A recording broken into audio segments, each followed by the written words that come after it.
What is up, people? Welcome to a tutorial on how to automate Awaken Draconium. Because, it's kind of hard to do when you don't know where you're going. But I've looked through the internet, I've looked through my mind, and I figured out a way to do it with pretty much AE alone. Over here, I do have some Projectred integration, but those can be replaced with normal Redstone if you don't have Projectred. So this little system does work, it is 100% efficient, and it also allows you to do more than one consecutively. So you just need to have a chest that inputs the items, they get transferred into some place else, the blocks get placed under the water, and when the timer goes to over there, which I'm gonna fast it out, like so, it drops the core, it drops the TNT, it drops the heart explodes, grabs the core, changes the blocks, and you get your Awakened Draconium. This system has been tested extensively with more than 100 demands of this, and it never failed.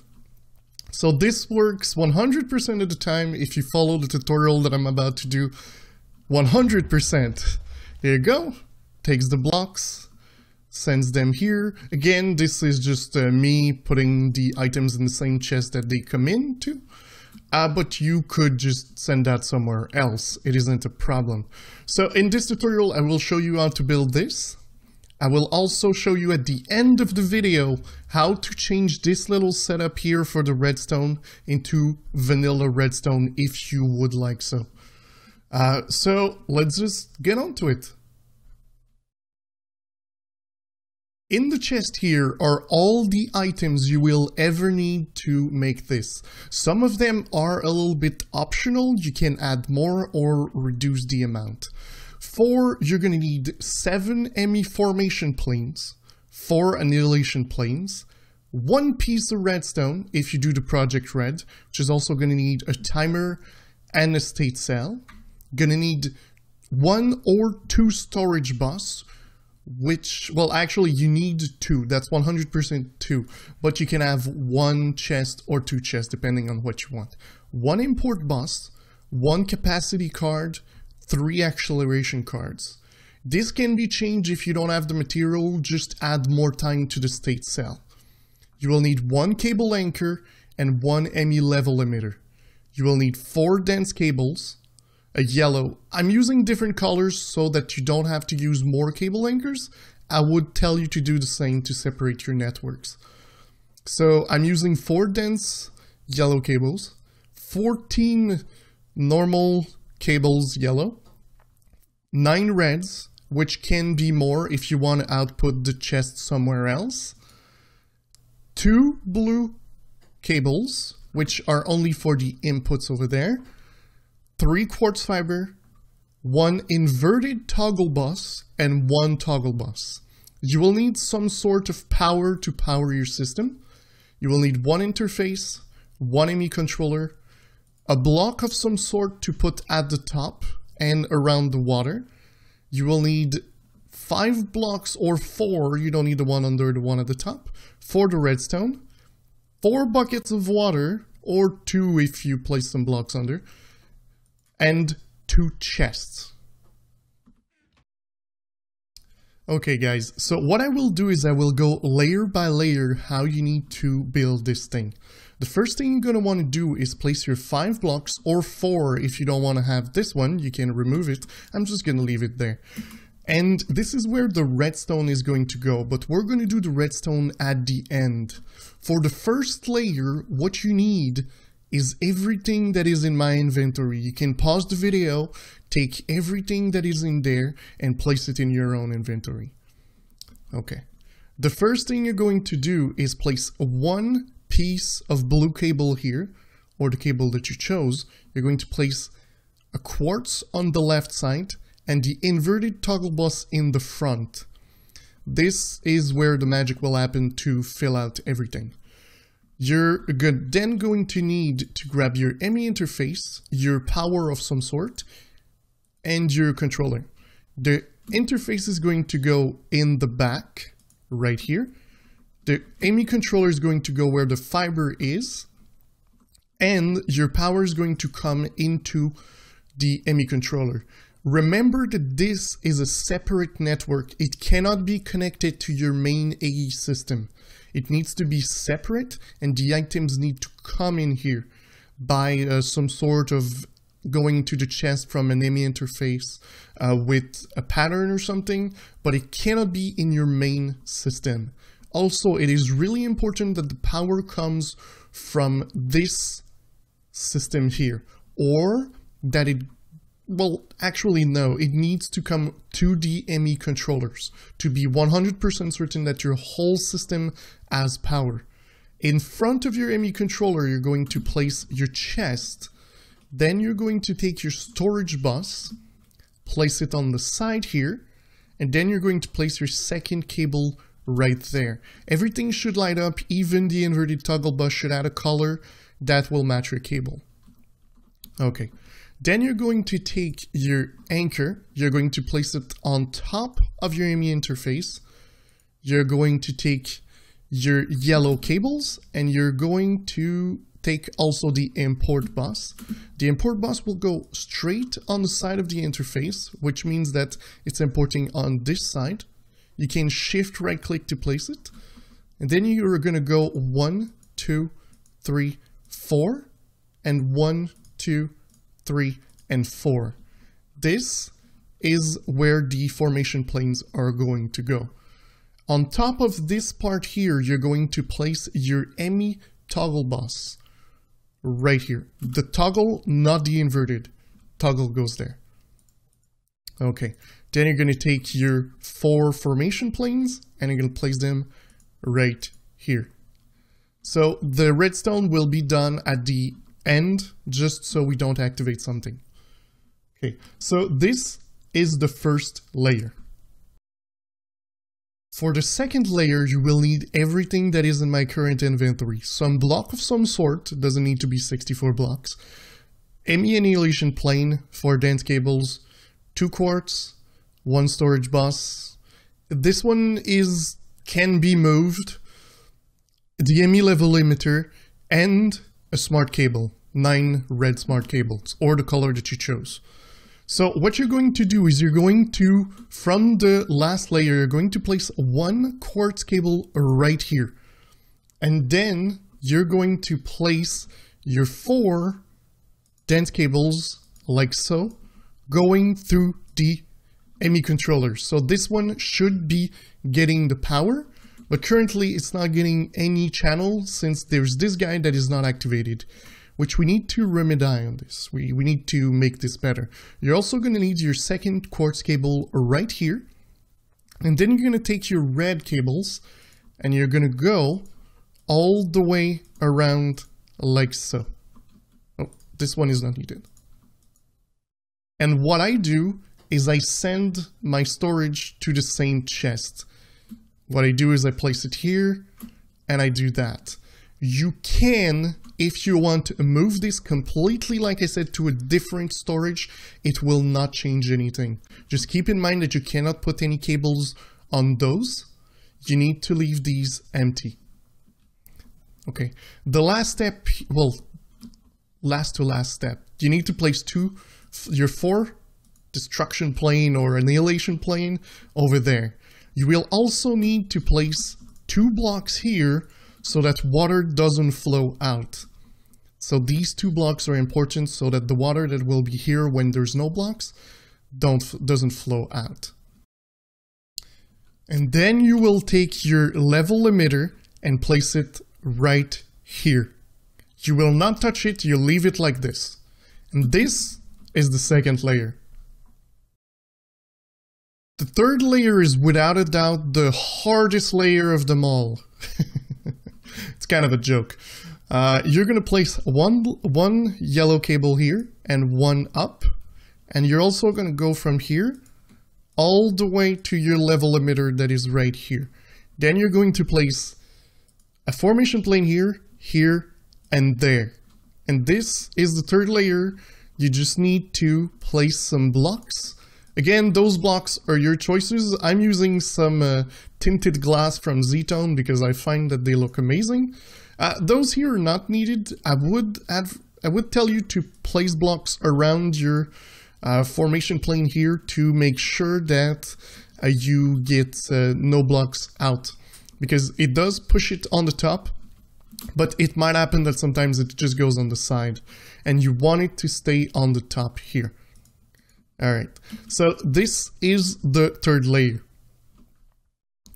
For the next step, you're going to need a couple of things that were not in the chest because they're not part of the build, but they're part of pretty much what you're going to use to make your blocks. These here is all the redstone and the cards that I said, plus the 4 buckets, but you will also need your items that you need for your recipe. So you will need 16 cores, 4 charged draconic, 1 heart, and 1 TNT. And this will give you 4 of awakened draconium. So the first thing we're going to go is we're going to go in the back here to the Dme Interface. And this is where all the magic happens that allows you to only place the amount that you need into your system so that it only drops that amount. And here you're going to say that you want 16 cores, 4 charged draconium, 1 dragon heart, and 1 TNT. What this will do is if we place them in the chest here, they will go in the interface and they will be ready to be extracted. But at the moment, I did not set anything in my formation plane, so they're just getting pushed out like this. Which brings us to the next step, which is placing your filters everywhere. Over here, on your output chest, it's important that you place your output or it will just grab the charged draconium when they're placed. At the bottom here on the formation planes, you're going to put charged draconium in the 4 of them set on placement blocks. And the 4th one here, they're all having it. Over here on your import, you will need to place your acceleration cards and your capacity cards with the 4 items that you need. So that means the charge, the TNT, the dragon heart, and the draconic core. What will happen is the draconic core is not taken in charge by the toggle bus, so it will get placed before anything happens, because we don't care if it gets placed 400 minutes before anything happens. At the top here, you're going to place the draconic core and click this to place. Block placement is going to be drop as an item. On these 2 here, you're going to want to put the TNT on the right one, placed as a block, and on the left side, place as an item, you're going to place the heart. There we go. So now all the filters are in place, which means that if I place my items in here, they will go in the interface, the blocks will get placed, and everything is currently in here ready to be sorted out on top. If you did that in that order, then you only need 2 water buckets. If you did it, place your water before placing your blocks in there, well, that means that you're going to need 4 because this thing is too deep. This thing needs to be a full, refreshable water source so that when TNT comes in, it will not disrupt the water, and when it goes out, it will simply take the place again. The TNT gets activated from this level emitter pushing into the block, and it activates the TNT. Okay, so now the redstone.